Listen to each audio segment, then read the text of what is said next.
Chapter 1. Showers of hot sparks erupted from the white, hot, glowing brick of metal, shooting outwards as they burned brilliantly for a moment before falling away as rapidly cooling specks of dark grey dust. The hammer continues to rise and fall, striking the steel again and again with forceful measured strokes. The billet stretched out into an elongated rectangle, the white hot glow already starting to fade to orange. Hitch Ironmane knew he didn't have long until the steel would fade to a dull red and need to be placed back into the blazing coals of the forge. "One has to know when to stop," he grunted. "Too many strokes, and she'll no longer bend for you, but simply fracture and break." Wiping the sweat from his brow, he looked up to see the human youth perched by the forge, rocking back and forth as they pumped the bellows to stoke the coals. She was 19 years old, in the bloom of her youth, mere weeks away from turning 20. Had she grown up in the village where she had been born, she would have been married and a mother many times over. She nodded her head with mock seriousness as she worked. Looking over, she caught the dwarf's stern gaze, which did not take too kindly to being made fun of. This was one of his favourite lectures that he liked to give her, and despite the fact that she had heard it many times before, she had learnt it did no good to remind him of this fact, as important lessons need to be taught more than once. Gripping the red, dull ingot in his tongs, the dwarf moved over to the forge, gently placing it among the coals before shifting it around ever so slightly. Satisfied, he nodded to himself before shuffling over to a nearby bucket of water. Lifting the ladle, he brought it to his lips, the rim disappearing under the bushy mustache of his beard before drinking deeply. "Here, girl, give me a shot of that, while you fill this from the well." Handing her the heavy wooden bucket, they swapped places at the bellows. He took up the pace, rocking himself back and forth as she headed out of the workshop. Shivering for a moment as she stepped over the threshold into the chill morning air, she made her way along the well-worn track to the stone well. The sun was already beginning to peek over the hills of the small valley this unlikely duo called home, cutting between the trees and filtering through the dense branches and leaves. The soft green grass, damp with the morning dew, pressed down in patches where she walked, her leather boots leaving oval imprints of her passing. She knew the only reason Hitch had taken over the bellows was because he hated trying to scale back up the slope with a heavy bucket of water. But the cunning old dwarf has always made it seem like he was doing her a favour. She didn't mind, though, as she enjoyed a break from the oppressive heat to be out in nature. Attaching a hook to the bucket, she cranked the handle to lower it down into the inky black depths of the well until she felt the line go slack for a moment as the bucket began to float on the surface of the water. Tipping onto its side, the water began to flood in as the rope became taut again. Her biceps flexed as she took up the strain and waiting for it to fill. Sweat beaded on her forehead as she braced her hands on the handle and moved her whole body back and forth. When she had first come to live with him, she had longed to bring back the buckets of water and prove herself. At first, he had tried to discourage her, saying that this was the sort of work fit only for men. It had been a ploy, of course, which had only hardened her resolve to prove him wrong. In the beginning, she had struggled up the hill to return triumphantly to the forge with the wooden bucket filled but a quarter of its depth, beaming with pride at her accomplishment. After a few years, she could carry it back full to the brim as her strength continued to grow. This had been part of Hitch's plan to build up her muscles and prepare her for the rigours of a full day of forging. Her build was best described as lean, her muscles well-defined, her long brown hair was often tied back in a messy ponytail, and a stripe of cloth was usually tied across her forehead to keep the sweat out of her stunning sky-blue eyes. Cielo had been a child of no more than 6 summers when her family had been killed during a hobgoblin attack on her village, burning half of it to the ground before being driven off. She had fled into the nearby woods, her parents screaming for her to go, ringing in her ears as her little legs had carried her across the fields before plunging into the tree line beyond. She had no idea how long she had run before she had collapsed onto the forest floor, her breath coming in gasps as hot tears had streamed down her face. When she had collected herself, she looked around only to realize she was totally lost.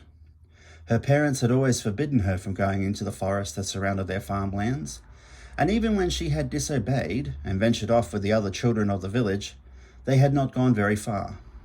Soon the sun had set, and the little girl in her tattered dress had curled up defeated and full of dread. A sharp sound had jolted her awake, repeating over and over again as it cut through the cold night air to ring off the trees.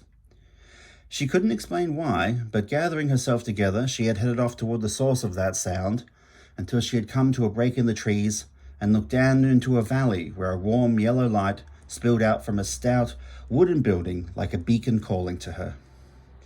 She had startled Hitch almost to death when he caught sight of her in the doorway.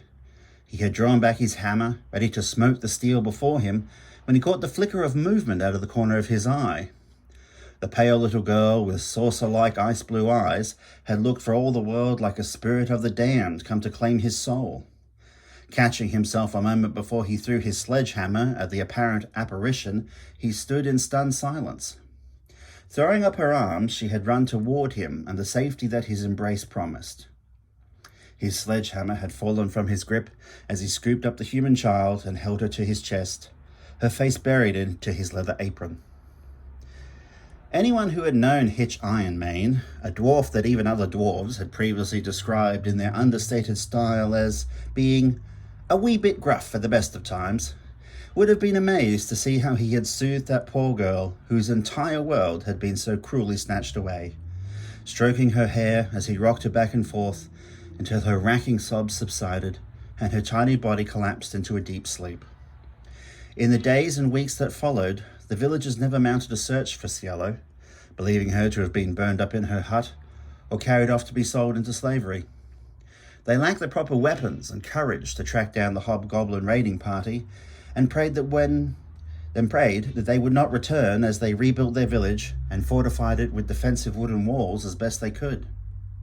Thus it was that Cielo Truewood, a human girl of infinite curiosity and innocent delight, had come to live with Hitch Ironmane, the dwarven blacksmith of distemperate disposition. Winding her way back up to the workshop, Cielo found Hitch reaching into the forge with his tongs to pull the white-hot steel out from among the glowing coals. "Took you long enough, young one. Come on now, grab your hammer and have a go."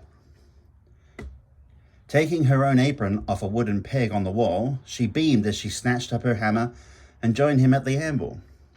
They took turns now, their hammers swinging and striking as they shaped the metal, drawing it out longer and thinner, until Hitch called for her to stop by holding his hammer out sideways.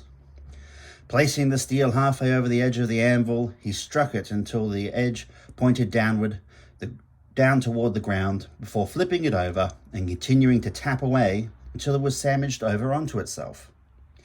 They took up their rhythm again, striking and squishing the two halves together until the color began to cool again. Placing it back among the coals, Cielo took up the bellows and began to pump them, each stroke sending the flames shooting a little higher as the color returned to the steel. Hitch stared into the forge, watching with the patient eye of a master smith, judging the temperature of the steel by its hue. Cielo piped up now, asking Hitch a question, as she usually did while they waited for the metal to heat. "Why is elven steel so highly prized?" Hitch bristled at the question, one eyebrow shooting up as he gave her a hard stare. "Because they say it is, nothing more. Elves need to make their steel so light because they don't have the strength otherwise to lift it, or the backbone to wield it." Despite her never seeing him reading a book, Hitch had an extensive collection displayed on carved wooden shelves. Flowers and creatures of the forest had danced in the scrollwood of the dark-stained timber. Every night after their evening meal, Cielo could be found with a book open in her lap as she read by the fireside, drinking in the words on the page as images danced in her head of the brave heroes and amazing arms and armor described within. Oddly enough, despite his many and extensive grumblings about the elven race, Hitch's library contained volumes covering a wide variety of elven subjects. Cielo had recently been reading about the legendary skill and craftsmanship of elven swords that danced in the hands of their wielders, light as air and sharper than a razor. All right, girl, she's ready now. On your feet. Let's see how you handle the reins. Cielo jumped up and grabbed the tongs, reaching into the fire to grip the glowing metal.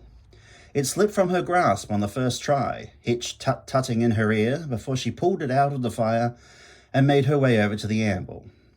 Keen to prove herself whenever he let her work alone, she bashed away with great vigor, hammering the metal flat with a flurry of blows that quickly had her arm aching and threatening to stiffen up. Too fast, too fast. You'll burn yourself out and have nothing left for the rest of the day. Her smile dropped from her face as she was sure he would be impressed with her ability to work the metal with such vigor. Don't worry about me, old man. The insult, a term of teasing endearment between them. I'll carry your water and your workload. She struck the steel again to emphasize her point before stalking back over to the forge, thrusting the metal inside and redoubling her efforts on the bellows. Chuckling to himself, he turned to the bucket to help himself to another ladle of water before turning back to Cielo and promptly pouring it all over your head. Cool down, young one. We have a long day ahead of us yet. Gasping in shock as the cool water splashed down her head, running down her neck and back, causing her to involuntarily shiver. Don't stop pumping yet. The steel's not ready. Hitch chuckled as Cielo fumed. Giving her a wink, he went back to the bucket and drank deeply, smacking his lips with satisfaction before going back to stare into the forge. They would continue like this as they did every day until it was time for their next meal. A wooden rack placed against a wall near the entrance to the workshop displayed the arms and armor they had already forged for their next trip to market. A heavy war axe glinted in the firelight, its wide, thin blade honed to a razor's edge. If you took to a tree with it, the blade would bite too deeply, and the thin edge would snap clean off. This was designed to slice through the joints of man or beast with a frightening ease. Cielo knew very little of Hitch's early life and adventures, but sometimes he would let something slip. You'd be surprised how little pressure you need to apply to push that straight through a man's wrist. The hand just pops right off, like a cork from a sparkling wine. Currently, they were working on forging a sword. Hitch never started off with a design in mind. He simply started heating and folding the steel until the shape began to form almost all on its own. In this way, no two pieces were ever the same, and his work was prized as much for its quality as its uniqueness. As the days passed, the steel had taken shape until a truly fearsome weapon had begun to emerge. A thick, double-sided blade, its edges running parallel until they sharply met in a diamond-shaped point. No full around the length, the steel simply sloping from the middle point down and away to its cutting edge. The crossguard, shaped like a crescent moon, swept up before turning sharply toward the blade. Cielo had been confused by this addition at first, until Hitch had started to tap away with hammer and chisel. The strokes were so gentle and light, she was left wondering if he was even making a dent at all, as the chisel handle rotated around the hammer, following its path and always finding its mark.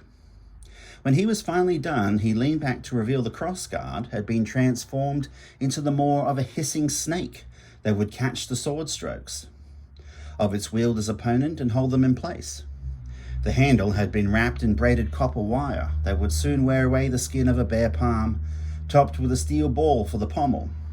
A simple addition to add balance to the overall weight that could just as easily be used to crush a man's skull or crack open a nut on a downward stroke. Only a knight's gauntlet or a workman's hand would be tough enough to hold onto this. Hitch had commented as he had hefted the finished weapon in a hand so rough, Cielo imagined he could pick up burning coals without flinching. He cut through the air with a few strokes left and right. Satisfied, he nodded to himself before handing it to Cielo. This was always her favorite part, finally getting to hold the finished weapons they had created. Eyes gleaming, she admired the way the light danced off the blade, turning it over as she ran her eyes along its length. The weapon had started to cause her arm to droop, forcing her into a two-handed grip. Bracing her legs wide, she imagined herself facing off against a terrifying creature. She raised the blade over her head, waiting for the rush to come before bringing it down in a cutting swing that would have split its skull in two. Arresting the swing at the point where the blade was parallel to the floor, she swung herself around in a spinning arc to slash another invisible enemy in half. Hitch had wisely stepped back already, having had a few close calls in the past when she had gotten carried away and misjudged her timing and distance. "I take that it meets with your approval, Master Smith?" Hitch asked in a jovial tone. Cielo paused with the blade held up sideways in a parry. Suddenly self-conscious, she lowered the weapon with a sheepish look on her face. Stepping over, she handed it back to Hitch, feeling a soreness in her palms where the skin had already been rubbed away slightly by the braided copper wire. "It will have to do, I suppose," she joked with a grumbling tone meant to impersonate Hitch's voice and demeanour. On the day they were set off to market, they had risen early before the rising sun. After a hearty breakfast fit to fill their bellies to bursting, as the journey ahead was long and one never knew when they might have a chance to eat again, they had loaded their wares into their caravan, taking care to wrap them in oiled leathers. Cielo attached their pair of mules, joking that Hitch preferred mules to horses, as they were the only thing as stubborn as he was.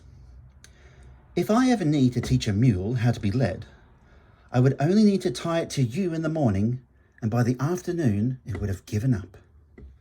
The hill dwarf had scoffed at the remark, softly chuckling as he shook his head. "Come on now, let's get a moving. It's a long way between here and Sanction."